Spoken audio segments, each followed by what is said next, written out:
Welcome to Level Up with Kelly and Jay. Elevate your life and your business. Get ready for transformative conversations and powerful insights. Let the show begin.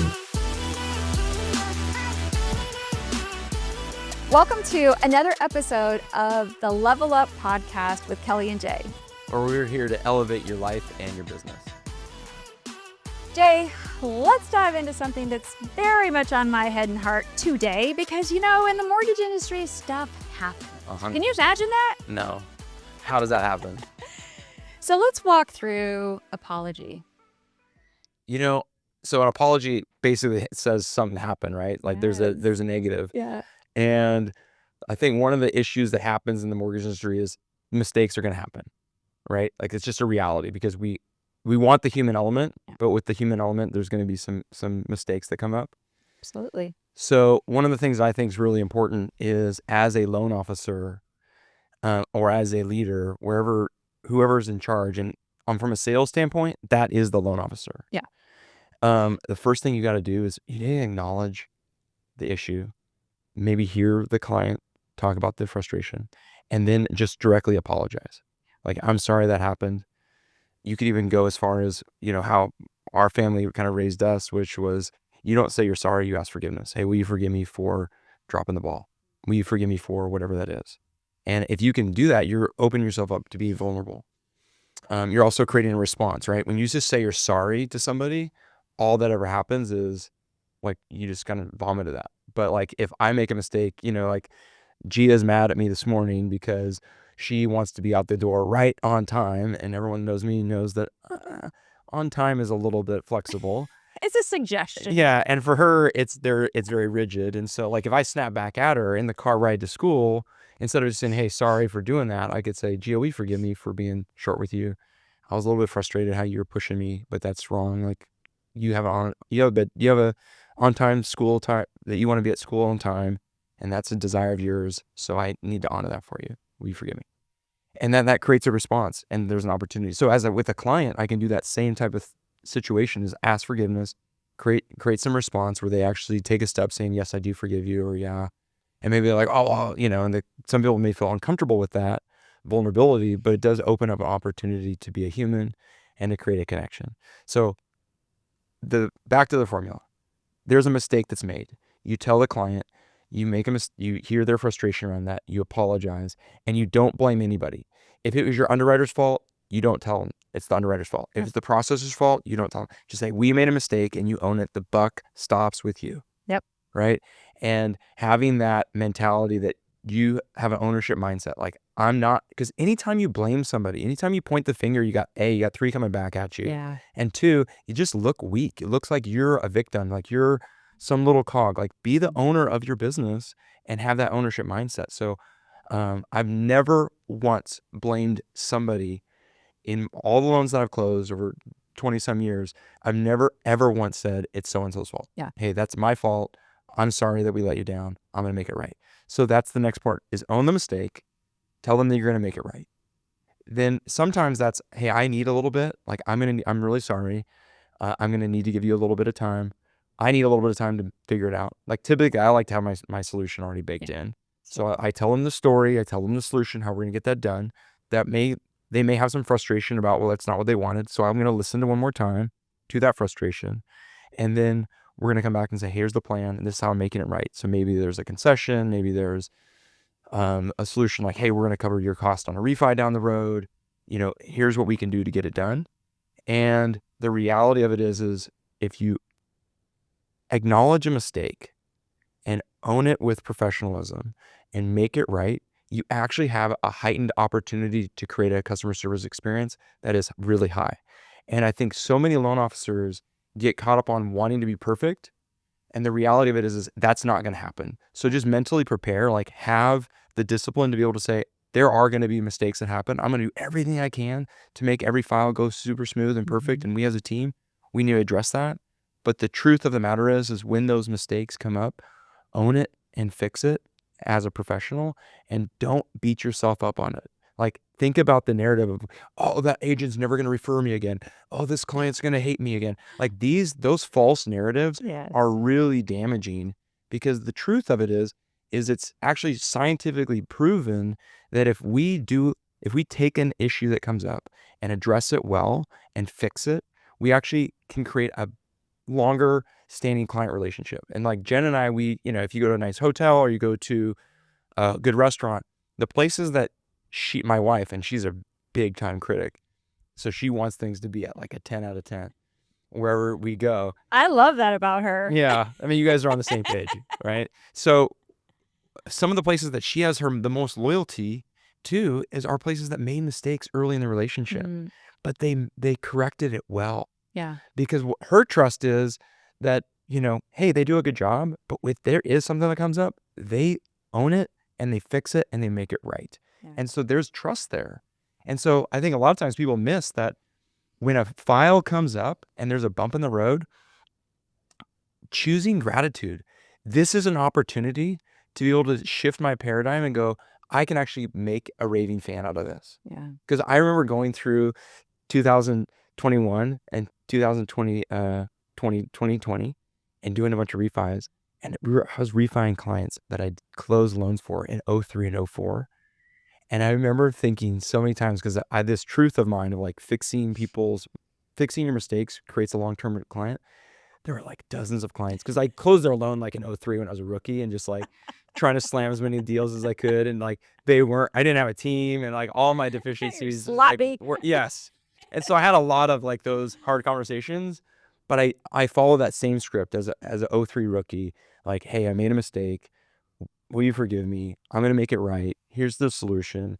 And I have long-standing relationships with those people because I feel like I follow that protocol and develop that customer service experience that you can create on a mistake. And so when a mistake comes up or a mistake happens, saying, hey, I'm going to be grateful for that because I'm going to make it happen and I'm going to get the job done. And I think that's one of the pieces for me for my tenure at Cornerstone, what I value so much about Cornerstone is our strong commitment to an on-time close. Yeah. And that's non-negotiable. And so because that matters to the Laird family and our organization, all the way down to the loan officers, that they're going to find a solution. We're going to make a way. And so I also can be at peace going, I've been here for 15 years. Yeah.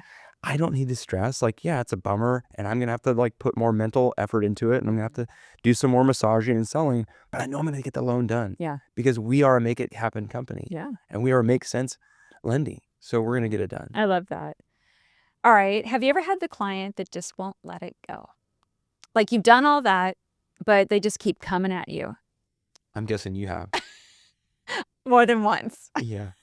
Well, I'd be interested to hear how you respond to that client. But for me, what my go-to is follow that plan. Yep. They want to vent again, and I'll listen to one more time and make sure maybe I missed a feeling, maybe I missed an emotion, maybe I missed something. So just try to say, okay, what did I miss here that's making them to want to revisit that? Yeah. Okay. And maybe I caught something, and maybe it's like, hey, I really understand that this aspect of the transaction was something that was important to you. You told me about it. You really told me you didn't want to bring on your father to be a co-signer because you want to do this on your own. And maybe that's part of our solution. And so maybe we need to hear kind of their frustration around the solution. Yeah. Or, okay, well, is there somebody else in game plan that and be empathetic, yes. Right? Because we're not on the course. Yeah. So try to empathize, try to hear them out. And sometimes that typically will solve it. But if they want to get on the merry-go-round, and it's basically like they just want to just beat you up and they just want to go and they want to go, and it's like, okay. And so I think that's where you have to like figure out how to establish a professional with kindness, because you just screwed up. So you can't be like, stop talking to me. No. Right? You got to figure that out. But having this artful transition to setting a boundary with professionalism, like, hey, I really get this is frustrating. Yeah. I really get that we didn't hit the metrics, but we're going to fix it. Yeah. And here's some solutions. And here's something I'm going to, I always think giving a carrot, like, oh yeah, hey, I'm going to give you a gift card. I'm going to reduce your fee. I'm going to do some little thing that feels like there's an exchange. And it doesn't have to be crazy. Like I have loan officers sometimes, they're like, hey, I need to give him like a point off. I'm Let's like, buy him a car. yeah, exactly. I'm like, no, like, I think, How about a $100 Fleming's gift card? yeah, do something. Like send them a Home Depot gift card. Like we'll take care of that. Like, or say we're going to credit some money towards their appraisal fee. Like, hey, we'll do something like that. It doesn't need to be this big thing. The big thing is you want to acknowledge it and give a token. In my mind, that's how I like it. And not like it's meaningful, but it's not like you're not doing the loan of a loss. Yeah. So from there, I kind of walk them through what we've done, where they're at, and say, is there anything else that I'm missing? Is there anything that I need that I know? And if they don't want to just get back on the merry-go-round, I'm gonna at this point gonna say, okay, hey, I heard what you said. We're going to fix it. I know you're frustrated, but at this point, I feel like we're just kind of going around and around. And I kind of would make this similar to, I need to go focus on getting your loan done and doing the things that I said I was going to execute on. In this conversation, I want to stay professional, and I also want to make sure I'm acknowledging it. But if it's just you're really still upset, I think that's going to be counterproductive. And I live in Seattle, so we'll talk about the Seahawks, right? And I might just say, hey, if we were watching the Seahawks play and there was a mistake, and the quarterback and the wide receiver are arguing with themselves about the route that would just run, but there's like 3 seconds left in the game, you're gonna be like, hey, go run a play and argue about that on Monday. Get to the end zone. Yeah. And so my goal for this loan is to close smoothly and timely for you. And we're gonna do that. And I want to go get the ball in the end zone for you. So can I do that for you now? And just ask for that permission to kind of like let it wrap up and let the event session end and then move on. That's great advice. If you are somebody that is having a struggle as a loan officer, that's why we're doing this, right? But where did you get these skills? How did you develop this over, obviously, more at-bats, more failures creates lots of failures, right? Lots of mistakes. But like, where do people go to get this, the solutions, or to learn the skills to be able to have these harder conversations? I mean, I was fortunate. I grew up in a home where my dad was a former basketball coach and an entrepreneur, and he really, lived out these kind of values. So, and I worked as a kid at the camps in the summertime, so I got to be around a lot of this. And so forgiveness was a central theme in our family, and my dad practiced that when he ran his business. And so, like I said, I just knew that the buck needed to stop with me if I wanted to have a successful business as a loan officer. I think there was a book by Andy Andrews, The 7 Decisions, or The 7 Habits. Yes. We could put a link, to the show notes, but he talks about President Truman being a person that the buck stops with you. And I listened to that probably in 05, 06. And I felt like edified by what he said, because I felt like, I'm kind of doing okay on that. Like I need to diminish my mistakes. Yeah. But just edified to continue to, hey, the buck stops with you. Have an ownership mindset. Be diligent to take responsibility for it.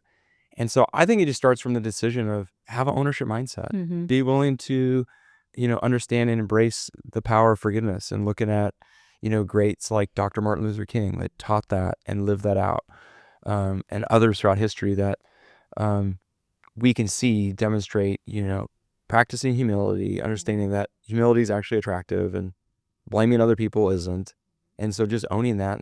And I think as those circumstances come out, if you own the mistake and can walk through that little program or my little cadence of when a mistake happens, and, sadly they happen so much early on that You're an expert. that I'm an expert at it, but that script is really, I believe it's a magical way to build lifelong client relationships. And I think we can do that in our families, like with Gia this morning, or with different people that we interact with, just saying, hey, will you forgive me? So if I'm worked up, and let's face it, this business, you can get worked up. Yeah. And worked up with your processor or your loan partner or the underwriter or the title company or the real estate agent, all the people. And that energy, like, we do not want to go into conversations with that heightened sense of stress. Right. I breathe. I just got to get myself into a calm place And then I go back and connect with, how would I feel if the tables were turned? And when I go into the conversation with that perspective, Jay, it has helped me be a better listener, to bring empathy to the conversation, and then to apologize and just ask for the forgiveness. But then I quickly focus on how to get them to the finish line. Yeah. And it's pretty basic. It's not just business. This is life. Right. We all make mistakes. I make them all the time in my personal life. But that's kind of the pattern. In my younger career, was very fiery. Imagine that. Mm-hmm. So I would come into conversations with all this energy, and energy can be good energy can be bad energy can be contagious energy, it can be toxic energy. And so over the years, I've just learned to, all right, it is what it is. I tell my team all the time, we're not doing heart surgery. Right. Nobody's going to die. It's going to feel like somebody's dying because we care so much. Right. But nobody is going to die today. Yeah. Not at least here. The magic of what you said, in my opinion, is that you slowed down, which actually speeds you up. Yes. Because by preparing yourself and getting yourself into a position where you can have a productive conversation, it's going to be a hard conversation. Yeah. So you're like mentally prepared for that, and not just going in hot, is part of why you're successful in those conversations, I imagine. Well, I've just had a lot of mistakes too. So I had to get good at it. Yeah, that's great. Thanks so much for tuning into the Level Up podcast and another episode. Be sure to stay tuned. Absolutely. And if you have anything that you want, topics or ideas for us, levelup@houseloan.com is our email. We'd love any of your ideas and feedback too. We need it. We want to get better. Yes. All right. Bye, guys. And that's a wrap. Thanks for tuning in.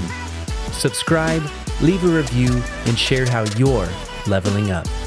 Until next time.